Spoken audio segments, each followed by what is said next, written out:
Alright, what is going on, guys? It's Lazarus here, back with another MLB The Show 20 video, and today, what we're going to be doing is a nice little rebuild franchise of this team right here, the New York Mets. Of course, in real life, they're run by the fan favorite Wilpon family. I don't know if I pronounced that right, but you get the idea.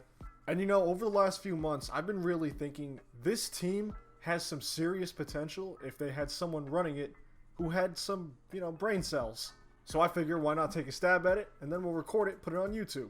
Honestly, things can't go much worse here than they are in real life. Especially with the recent almost buyout of the Mets that went south again because, of course, it's the Mets. So let's go ahead and see what this team has got to offer before we make any moves. And as far as things go for a timetable, I'm not going to give myself an arbitrary limit, but we are going to have GM contracts on, so if I get fired, then that's the end of the video. But if they do decide to rehire me, we'll keep going. So I'm not just going to set a number beforehand. We're actually going to go based on, the performance of how the team does in the game. So, fingers crossed we don't get fired immediately. Alright, so I just simmed to the end of spring training, and I also cut down the roster to the 26 guys we're going to be carrying into opening day. As you could see, it's not there, but we went 14-10 for spring training, not too bad. But we'll see if they can actually be decent in the regular season. But this is the lineup we're going to be rolling with. We have Brandon Nimmo, Jeff McNeil, Pete Alonso, Cano, Davis, Conforto, Ramos, Lowry, and Rosario. These are the pitchers we're going to be rolling with going into the season. Our rotation is going to be DeGrom, Syndergaard, Stroman, Porcello, and Mats. And our bullpen is going to be Waka, Brad Brock, Jerry's Familia, Justin Wilson, Betances, Lugo, and Diaz. Pretty good back of the bullpen right there. These three guys are solid. And of course, the top three of the rotation is very solid as well. Now, this is not a bad team at all. We'll see how they're doing at the middle of the season, and then we're going to go from there. So I will see you guys at the trade deadline, or somewhere around there. Alright, so here we are in the middle of July. We are sitting at 55-47. Not terrible, but only 8 games above 500. It's not the most promising thing in the world. Let's go ahead and take a look at our competition. Where are the standings? Right there. And we're actually... We're in first place. Okay. I really wasn't expecting that. Everyone else in the division is severely underperforming. The Nats are doing terrible. The Braves. The Marlins are near 500, though. That's something interesting. Okay. As for the rest of the NL, the Brewers are on top of the Central, and the Dodgers are just destroying everyone in the West, like usual. And the wild card, Padres are on top of that with the Nationals in the 2 spot. So the National League is not looking too competitive this year, which means we have a pretty good chance of getting into the playoffs. So what we're going to do is now go through some of our guys, see how they're doing. Rosario's having a pretty good year.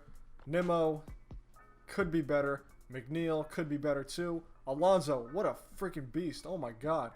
306, 29 home runs, and 73 RBIs. An absolute tank. Ramos.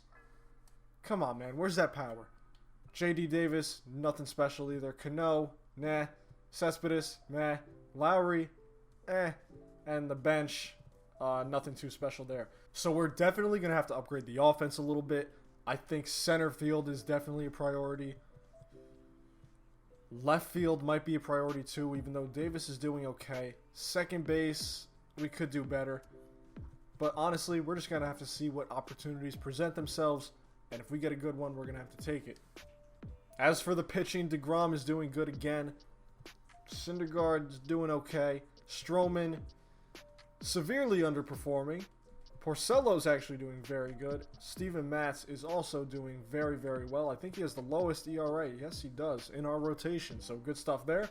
The bullpen, Waka's doing okay. Brock, not too good. Familia, pretty bad. Wilson, bad. Betances, bad. Lugo, oh my goodness. 30 innings pitched, 32 strikeouts, and a 0.9 ERA. I like to see that. And Edwin Diaz is doing his usual thing. So we're going to go ahead and switch these two guys. Put these in there. And I think what we're going to do here is try to pick up a starter. If we can, we'll move Stroman. He's a free agent after this year, and I'm not going to re-sign him. And then we're also going to want to pick up another good reliever, and then one good hitter at least.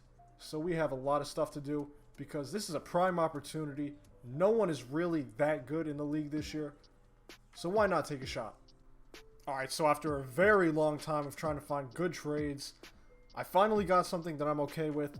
We're going to be sending away Robinson Cano and shortstop prospect Ronnie Maruccio to the Padres for Kirby Yates and Will Myers.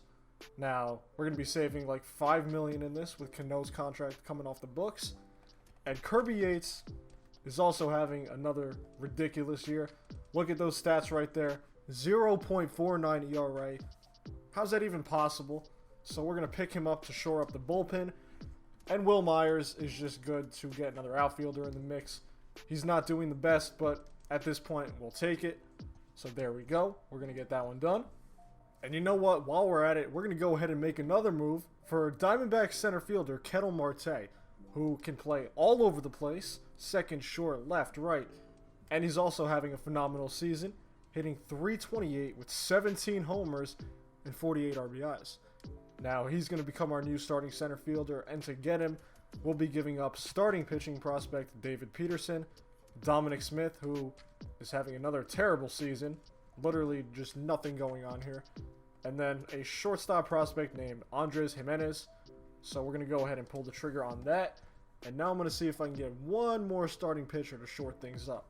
Alright, so I couldn't find another starting pitcher to trade for, but I mean, come on. We have Ketel Marte in the lineup now. We got Will Myers as well to bolster it a little bit. And Kirby Yates in the back of the bullpen. It's looking pretty solid right now. So I think now we just have to ride out the wave and see what happens to the end of the season. Hopefully we make it to the playoffs and we'll just go from there. So I will see you guys in October. Alright, I just want to show this real quick because it's the second time that Blake Snell has gotten traded in this franchise. The first time he went from the Rays to the White Sox. And now he just got traded again on the trade deadline to Miami. You gotta love MLB The Show's trade logic sometimes. Alright, now I'll see you in October. Alright, so I want to pick things up right here on September 21st. Because as you can see on those standings right there, we are currently tied for first with the Nationals. And the Phillies are right there, 2 games behind. And we have a 4-game series against Philadelphia coming up right now. So this team has been kind of on and off. As you can see, not a great September, but this is it. This is the final stretch.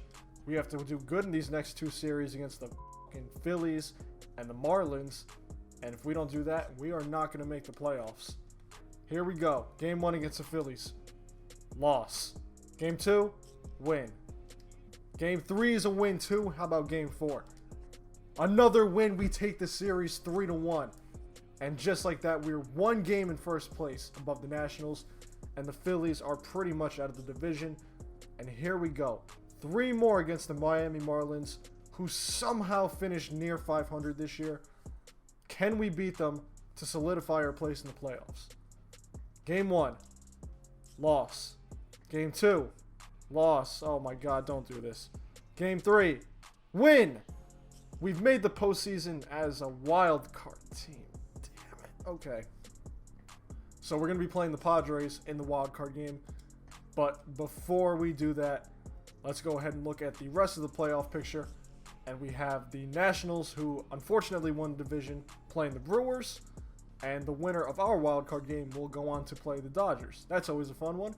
And on the American League, the Blue Jays and Indians will be playing in the wild card game to face the Yankees, and then the Astros and Minnesota Twins will be playing the other series. So we have Jacob deGrom going on the hill against Chris Paddock. I think we're just going to have to go for it, full send it, and hope for the best. Here we go. I'm going to close my eyes. Hey, we won! Oh my God, 3-2. Let's check the box score on that one. Rosario, Myers, and Davis all drove in runs. How did deGrom do? Pretty good. 6 innings, 2 runs. And that bullpen held it down. Kirby Yates against his old team picks up the save in the playoffs. Oh, you love to see it. Okay. So, game 1 of the NLDS versus the Dodgers. Noah Syndergaard versus Walker Buehler. Here we go. And we lose 3-10. Nice. Game 2, Kershaw, Stroman. And we lose 7-1. Game 3, Mats against Urias. And we've been swept out of the playoffs. Damn it. So, a good season ends on a bad note. The Yankees got swept by the Blue Jays too. Nice. And that's not what we want to see. So we're just going to go ahead and sim to the end of the World Series, see who wins, and of course the Dodgers and Blue Jays. See, people are sleeping on the Blue Jays. That team's going to be sneaky good this year. But at least a team that kicked our ass made the World Series. Okay. So I think what we're going to do now is see what free agents pop up on the market. Oh, Tim Tebow retired. That's a damn shame. We're going to go ahead and see what free agents pop up on the market. We're going to try and spend some money, improve the team a little bit, maybe swing some trades, and then I will see you guys when some big moves are made. Alright, so here we are looking at the free agent market, and we have some very, very interesting players here. DJ LeMahieu's solid. Corey Kluber's good as well. Kirby Yates, we're going to try and bring him back. We actually offered him a contract, $32 million over 3 years with a player option. We have Simeon, Giles, Bauer, Marte, Ozuna, Springer, Brantley, Betances, we offered a contract, and Sean Doolittle, and many more players. This is a pretty deep class. I think we're going to have to try and splash a little bit. But before we do that, I just want to point out, I set arbitration and tender contracts to auto. So hopefully the game doesn't screw me and not do it, because it's happened in the past. But if that happens, then you guys know why.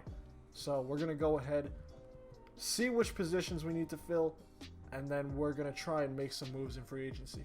So since we're definitely not going to be re-signing Marcus Stroman, I'm going to try and pick up Alex Wood on a 2-year, $11 million deal. So hopefully we can get him for relatively cheap.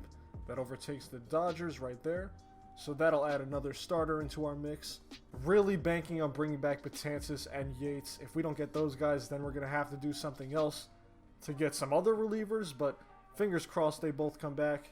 Catcher, we offered Wilson Ramos a qualifying offer, but I don't think we're going to offer him a contract. He's getting old. He's going to start declining soon, and his defense is pretty much useless, to put it nicely. But instead, I think I'm going to go after James McCann. He's only 30, and oh man, he wants a lot of money. Okay. We'll offer him 3-year, 16 and a half with a player option, everyday player. There we go. I think he'll accept that. Not many other teams are going to be after him. But yeah, we have to play like the Mets in real life a little bit. Try to save some money where we can. And I'm not going to lie, I really want to pick up DJ LeMahieu. I'm not exactly sure how much he's going to cost, but we're going to try and do it anyway. So we're going to go ahead and see what he wants. 22 and a half a year. Okay, that's going to be difficult, but we can try to figure something out. Can I get him for 4? Yeah, 4 years. Okay. 4 years with the player option. What's his yearly at now? 22?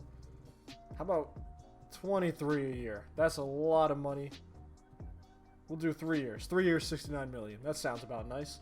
There we go.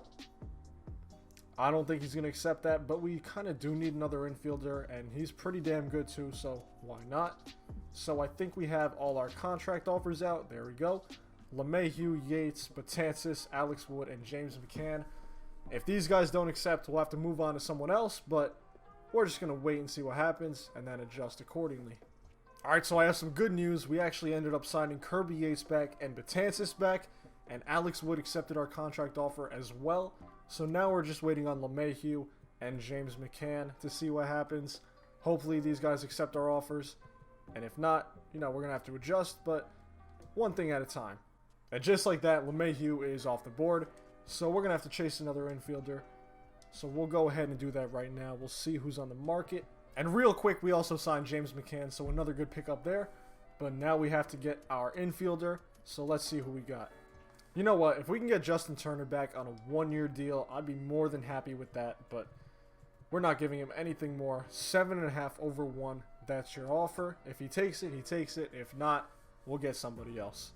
And he actually did end up taking our offer, so now we have Justin Turner to play third base too. He should be serviceable to fill in for 1 year. And now we're just going to ride out the offseason until the regular season starts. And we'll see if we have to make any moves there. So I will see you guys in April. Alright, so I'm sitting here looking at our roster for the 2021 season.